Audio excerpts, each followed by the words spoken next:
All right, everybody, welcome back to Horn Takes Podcast. I'm your host, Sean Redfern. We got 2 days until Texas football, folks, and I just cracked a big smile on that. Y'all, I love college football. You have no idea.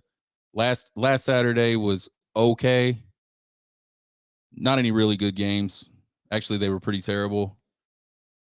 But this weekend, matter of fact, starting tonight, we start to see some good matchups. It's time to lace them up, baby.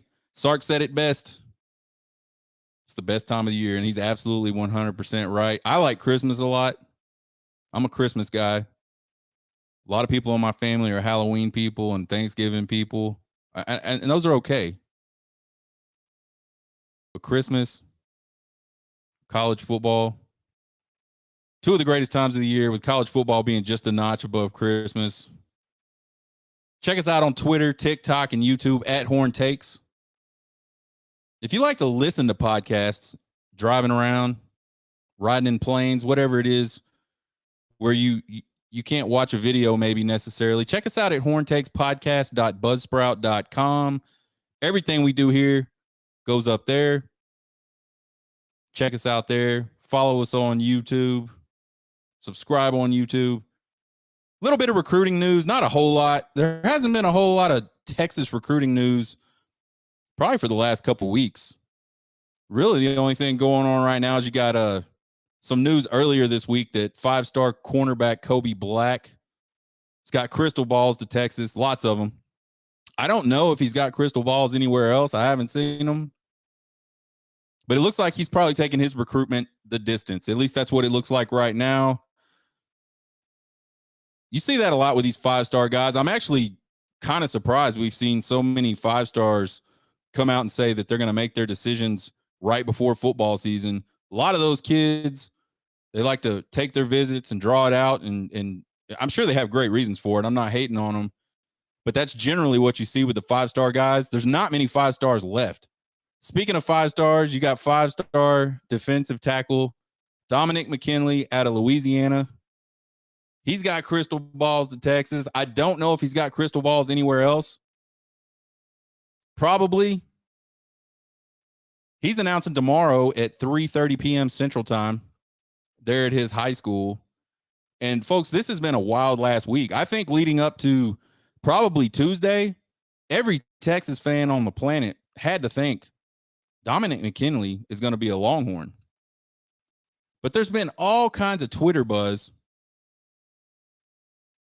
about Oklahoma and A&M sort of jumping Texas. And I've even seen some stuff where they're saying Texas is completely out of it. It just seems crazy. I saw an interview on Monday where a 247 recruiting analyst said something to the effect of, I talked to Dominic yesterday or the day before, or sources maybe. He knew where he wanted to go a month ago. This is not a decision that he hasn't already made, and then Tuesday happens, and now nobody knows. And I think Texas fans are kind of sitting here. A lot of Texas fans are conceding it, but I've seen one guy say he thinks he might put a crystal ball in for Dominic McKinley, but I haven't seen one yet for another school. So I don't know. I don't even know who's in it. I mean, I think it's been Texas, LSU, A&M, Oklahoma, and Ohio State. I think were kind of the top 5 schools that were really in the running for him. I have no idea what order it'll be. I'm going to be waiting tomorrow just to see what hat this dude grabs, or I don't know. Maybe he doesn't grab hats. Maybe he does T-shirts. I have no idea. We'll be checking it out. It's time for Big 12 predictions. This is going to be a crazy year in the Big 12. There's 4 new teams in the Big 12. It makes it even harder to predict. I think Central Florida, Cincy, and BYU, I think all 3 of those teams could make some noise. And what I mean by, I don't think either one of those teams are going to win the conference. But I think those teams could be right there in the mix. And I definitely think those teams could do things to ruin other people's chances to win the conference. And then, of course, you got the Houston Cougars. I don't think they're there yet. Dana Holgorsen, that team is probably going to score a ton of points. It's probably not going to stop anybody. So I don't know really where Houston's at, and I feel like I know where they fit in, but who knows? Let's talk about it. Obviously, these games are not played on paper, but I have nothing to base my decision or my rankings preseason off of other than just kind of how these teams performed last year, what their rosters look like this year as we head into the season.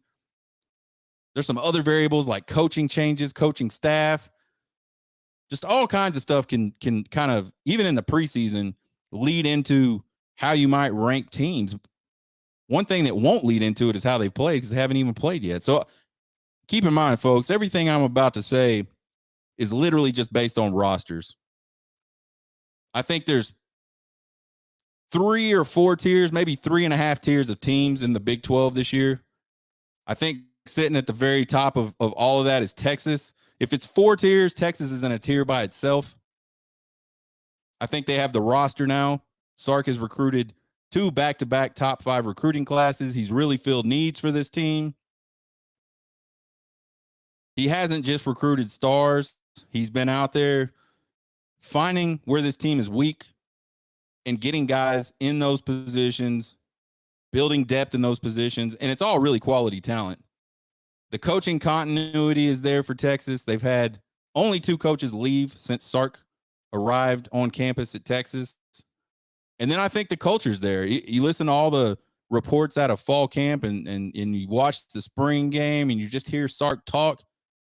You hear the other coaches talk. You hear the players talk at media days and then their media availabilities throughout this fall camp. And those guys are locked in. You hear Sark talk a lot about, we understand it now. We're Texas. And one of the things I mentioned earlier this summer was I don't know that Sark gets that yet. Like, I don't know if he really understands what being Texas in the Big 12 and really being Texas just in the college football landscape really means. I think he understands it now. I think he saw and heard all the things that went down at the Big 12 media days. I think if that didn't kick it on for him, I know when he heard Brett Yarmark saying that Texas Tech needs to take care of business down at DKR this fall, it really clicked then. I think it probably did at the Big 12 media days. He gets it now. This team has a huge target on its back, and that target is even bigger now because you've got all of these national pundits talking about Texas is going to win the Big 12. You got some of these guys saying Texas is going to make the playoff. Really, really high expectations for this team in the media and around the college football world. So that target only gets bigger, and he gets it. And he says, you know what, team? We got to embrace that. We've got to go out and attack. We can't sit back and let people attack us. Let's go attack them. I think the team is embodying that culture. I hope we see it on Saturday. I hope we see it next Saturday in Tuscaloosa. But I got Texas sitting at the top, maybe in the 3.5 tier or the 4 tier. Definitely the 3.5 tier. The third tier or the next tier down, I think this is where it kind of gets messy. I think there's a lot of good teams in here, and I think there's some stuff we don't know about some of these teams yet. But I think if you just look at their roster, you look at what their coaching staff has done, you look at what they did last season, I think that second tier for me is TCU, Texas. This is no particular order at this point. TCU, Texas Tech, Kansas State, and Oklahoma. I know it's kind of crazy to have Oklahoma up there after just a really abysmal season for them last year, but they've got some good players on that roster. And this will be Brent Venables' second year. They can keep their quarterback, Gabriel, whatever his name is. They can keep that guy healthy. He's pretty good. I don't think he's like a Heisman type guy, but he's pretty good. He can manage your offense for you. Kansas State, to me, is always just Kansas State. They won the Big 12 last year. They return a lot of guys. They're gritty. They just have like that, I don't know what you call it, like us against the world mentality. They really embody everything that I wish Texas would embody. But for so many years, they just haven't. Just, we're going to be tough. We're going to come out and punch you in the mouth. and we're going to do it for 60 minutes.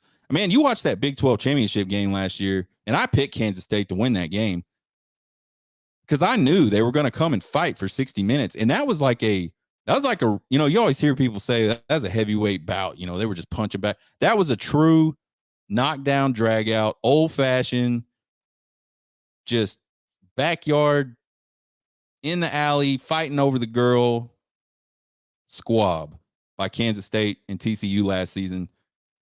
And Kansas State, that's the game they want to play. You don't want to play that type of game with Kansas State, and that's exactly what Kansas State tries to get you into. Texas Tech, man,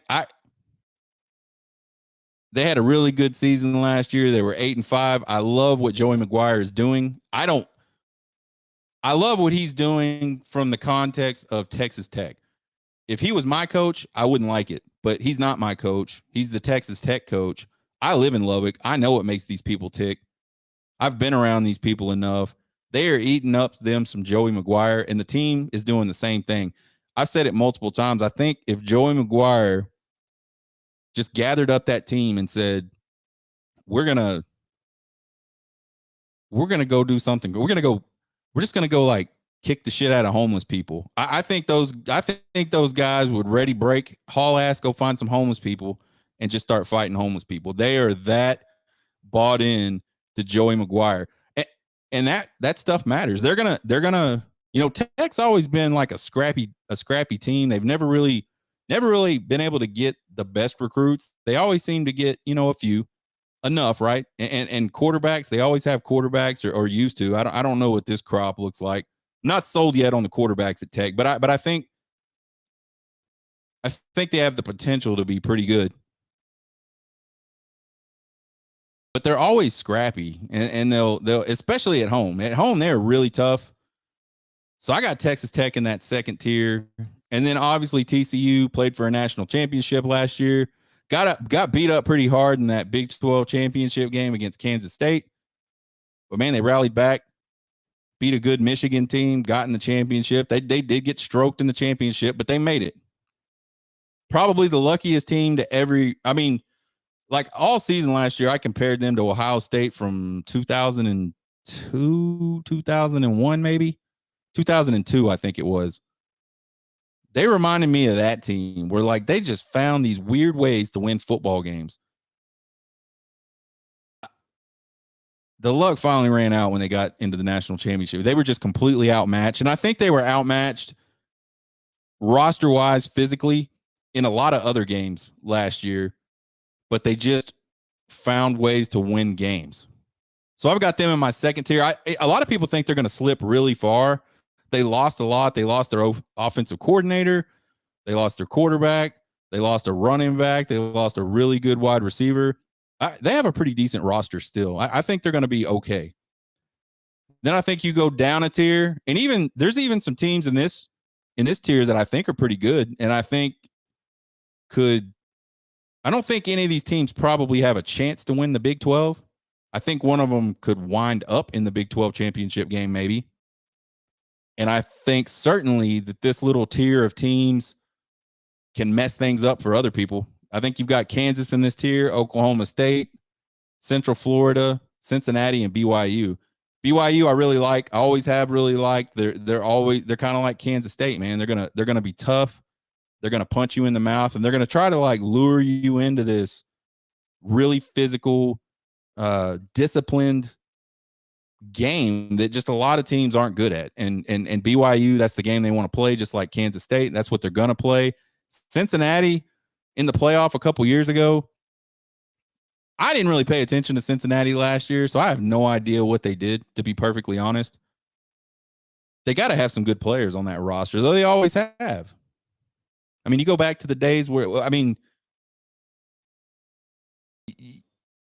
Cincinnati has always been a decent program. So I think they're in that third tier. Central Florida is another team. Central Florida fans are interesting on Twitter, man, because they like demand respect, like they're a Power Five, and they belong like in these big time college football program discussions.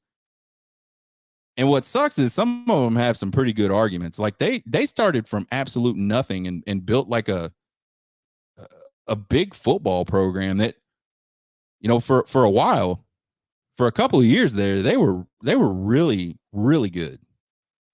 Like national championship aspiration good. One little game away from playing in a national championship good. So I think the fan base there is really wild and really gets behind that. And I think they're excited to be in the Big 12. Then you got Oklahoma State. I mean, I think their roster is shit. They lost a lot of good players. But man, Gundy just, he sits up there with his mullet and his smart ass attitude, and he just, I don't know, he gets those guys ready to play. You know what I feel like about Oklahoma State now? I feel like Texas Tech is kind of maybe we'll see, but I feel like maybe they've graduated from what Texas Tech used to be to me, which was that team that could always mess everything up for the other teams. I think they've jumped Oklahoma State, and Oklahoma State is now that team. Just good enough to probably figure out a way to pull something off and screw somebody's season up, but they're never going to win anything.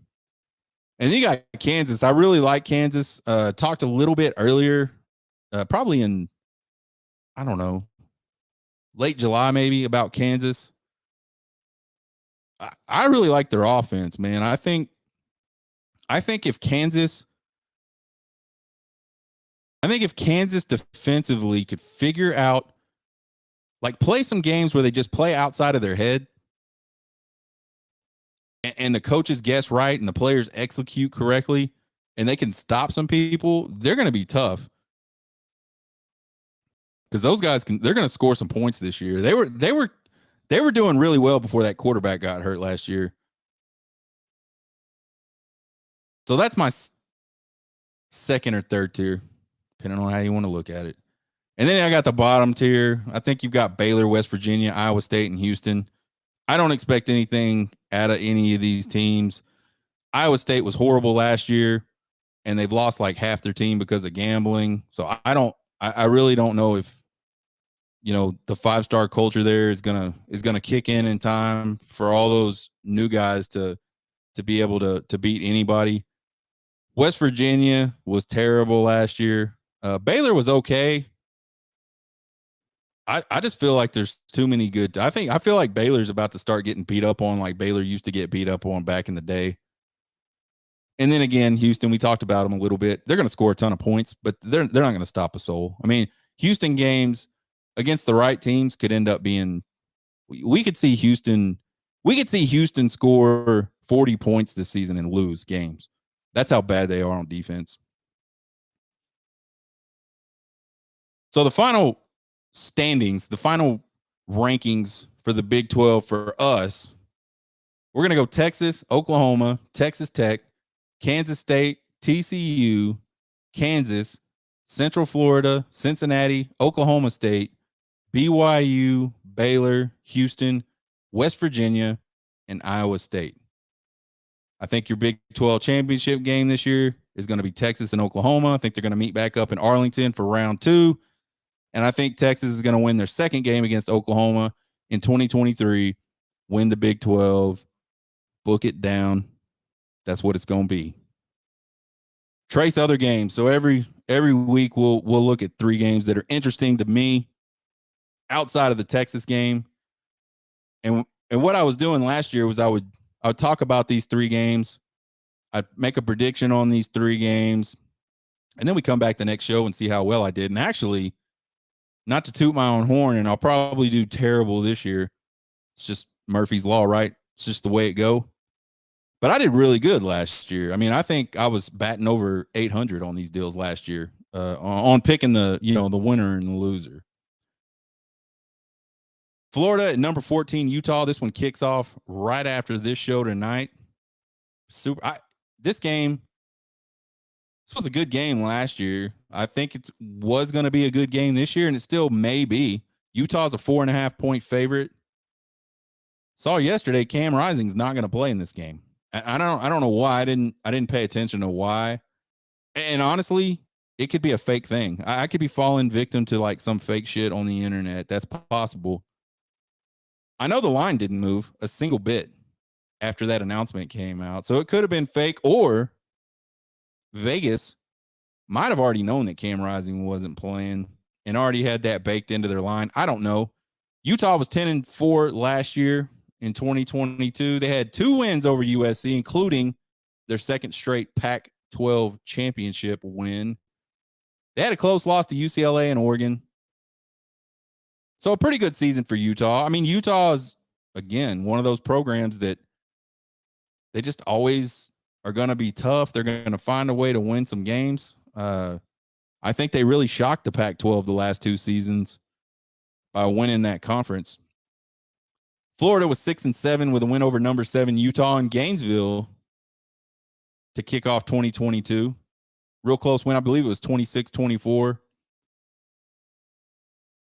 Tough thing for Florida is going to be breaking in a new QB. Anthony Richardson departed for the NFL. AR-15. I think was he the number 1 draft pick? I have no idea. I don't watch the NFL. I don't watch the draft. He was drafted he was drafted in the first round. I know that. Look at Florida last year. They played a lot of really close games. They only got thumped a couple times. And they played a lot of ranked opponents last year. UGA busted them up pretty good. And then in the bowl game against Oregon State, they got dump trucked. But they didn't have a lot of guys in that game. I know that's a shitty excuse, but that's college football today. You can't expect a team that's used to having X all season long show up with Y and have the same type of performance, especially against a team like Oregon State that nobody said they're not playing. So prediction on this one, again, I think Vegas already knew Rising was going to be out, and they already factored that into their line. Florida is a really talented team. I mean, they're Florida. They're in one of the recruiting hotbeds. Florida is one of the top recruiting states in the country. I think you look at it, it's California, Texas, Florida, Ohio State. You're starting to see Georgia and Alabama. Georgia and Alabama have really good players. I don't think they quite have the numbers that like Florida, or excuse me, I think I messed that up. Georgia and Alabama have really good recruits. They just don't have the numbers of players like states such as California, Texas, and Florida, but really good players in those states. But I think if you're talking about the top 3, Florida's in that top 3, top 4 for sure. So they're going to be really talented in Billy Napier's second year. But Utah's at home, and Utah is tough at home. I think Utah's going to get it done 27-24. That's my score prediction. And by the way, when we say we were batting 800 on these things, I'm not talking about the score prediction. Y'all can't hold me to that. That's not fair. So don't even try. But we got Utah. So we'll see if Utah is able to get it done tonight.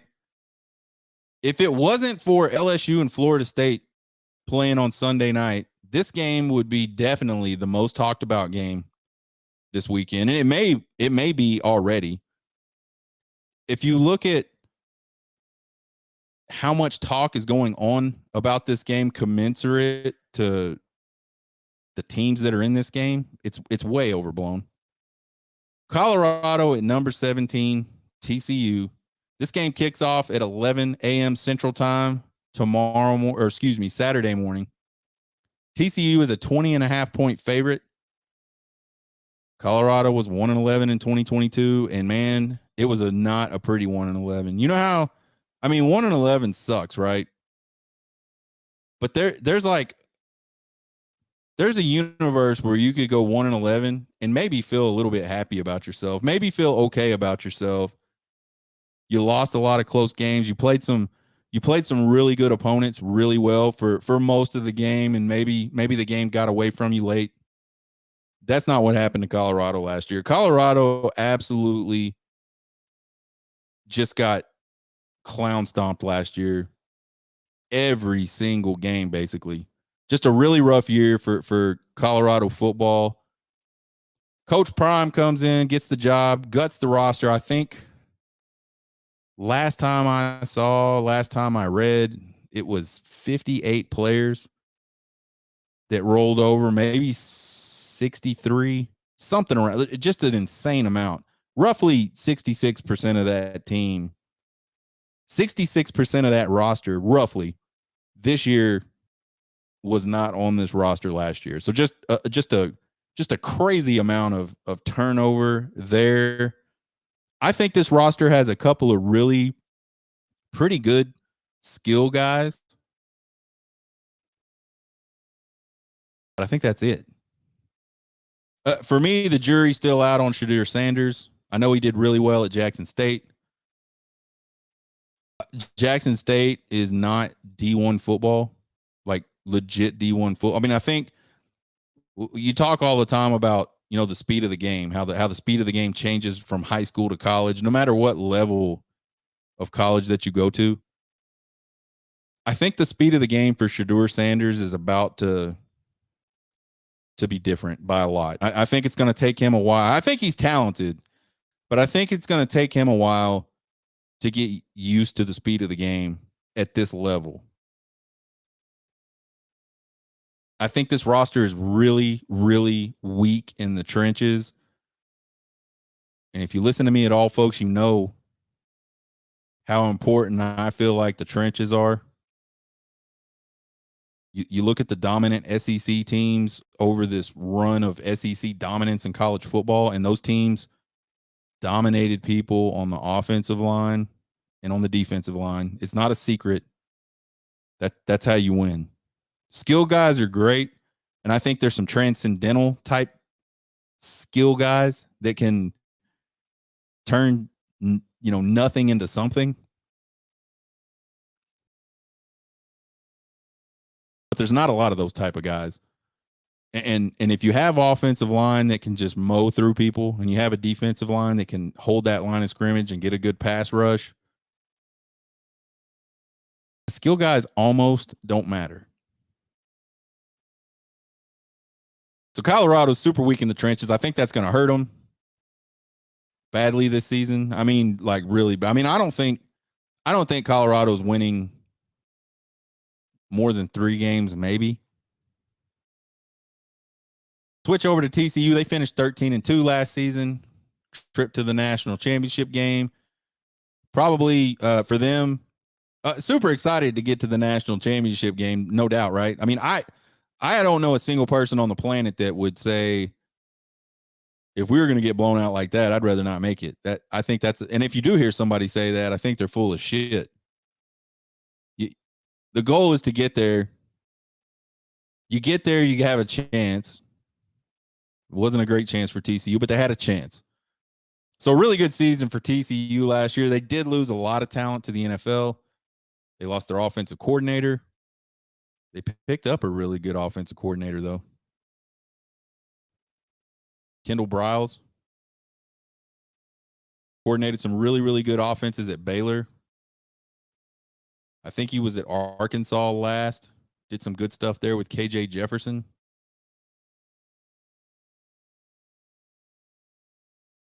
So I think TCU is going to be a pretty, they're going to be okay. They're going to be all right. I don't think they're going to be competing for a Big 12 championship this year, and they're not going to be in the college football playoff. But I think they're going to be okay. They're not going to have the big fall that I think a lot of people believe they will. TCU's at home at this one. I think TCU turns CU over a bunch. We just talked about Shedeur Sanders. He's not ready for what he's about to see. He has not seen what he's about to see. And he's not seeing it in practice because Colorado doesn't have those type of players on the defense. So I think TCU is going to turn him over a bunch, and they're going to win this game 38-17. So we got Utah so far. We got TCU against CU. Now let's talk about the big one. You got number 5 LSU at number 8 Florida State. They're playing in Orlando. This one kicks at 6:30 p.m. Central Time Sunday. LSU is a 2.5-point favorite in this one. This is a rematch of last year's early season game where FSU was able to pull it out 24-23 down in New Orleans. Both of these teams were 10-win seasons last year. And on LSU, you talk about LSU, I don't think a lot of people thought Brian Kelly was going to walk into LSU first season, have a 10-win season, win the SEC West. I don't think a lot of people thought that. I don't think he probably thought that. There's some talent on that roster. FSU lost 3 in a row in sort of the middle of the season last year and then rattled off 6 straight to end the season. So they finished really, really strong. They have a good roster. I was talking about wide receivers and really tall wide receivers, and I couldn't remember the team. I think it's Florida State has a kid that's like 6'6", 6'7", that plays wide receiver, and I just don't know how you defend that. I almost just feel like you could just throw the ball to that guy way up in the air every single play, and it's almost indefensible. I don't know. We'll see. LSU had losses to Florida State last year, which didn't turn out to be that bad of a loss. I think at the time you looked at it and you went, ugh, that's probably not good. I think the one last year that LSU fans really wish they had back was the A&M game. A&M just freaking jumped on LSU in College Station. And LSU never could dig back out of it. And then they had blowout losses to Tennessee and Georgia. A lot of people had blowout losses to Tennessee and Georgia. I don't think that's an indictment of a team. Again, they did win the SEC West. It was on tie break, but they did it. My prediction for excuse me. My prediction for this game. Well, first I'll ask you guys a question. Could the weather play a factor in this game? I know that hurricane went through there. I know Orlando got a lot of rain, and it's an outdoor facility. It's an outdoor stadium they're playing in. It's probably like a professional type stadium that drains really well.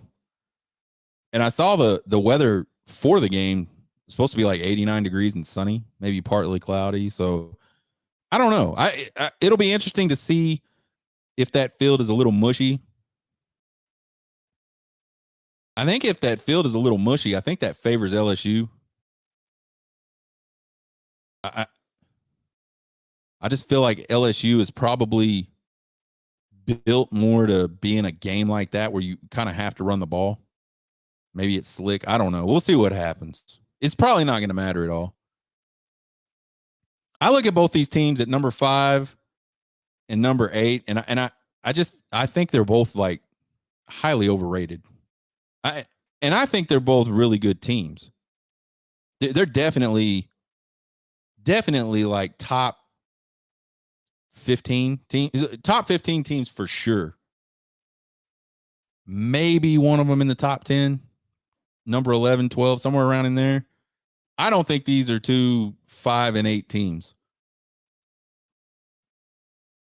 But I think I like LSU a lot more than I like Florida State. I think LSU is going to win this game by a couple of scores. I think LSU is going to win it 31-21 in Orlando. They're going to get revenge over Florida State and really get some momentum early in the season to kind of, I don't know what you'd call it,